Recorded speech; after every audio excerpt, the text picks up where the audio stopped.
مرکزی حکومت کی جانب سے روڈ سیفٹی ایکٹ کے تحت حالیہ دنوں میں متعارف کرائے گئے متنازع قوانین کے خلاف سدی پیٹ ضلع کے چریال ٹاؤن میں مقامی لوری ڈرائیورز اونرز ایسوسی ایشن کے ٹرانسپورٹ شعبے سے وابستہ افراد نے احتجاجی ریلی اور راستہ روکو منظم کیا، جس کے نتیجے میں جنگاؤں سدی پیٹ شاہراہ پر کافی دیر تک ٹریفک نظام بری طرح سے متاثر رہا۔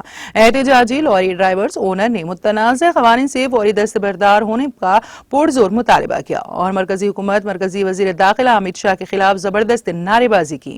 اس موقع پر محمد علی، محمد مبین، لنگم ملیا، محمد جاوید اور دوسروں نے میڈیا سے بات کرتے ہوئے بتایا کہ مرکزی متنازع قوانین کے باعث ڈرائیور اور ٹرانسپورٹ شعبے کو شدید مالی نقصانات پیش آئیں گے۔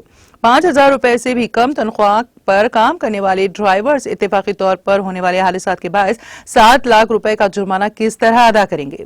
حادثے میں ملوث پائے گئے ڈرائیور کو 10 سال کی جیل کی سزا ہونے پر متاثرہ ڈرائیور کے خاندان کی حالت کیا ہوگی؟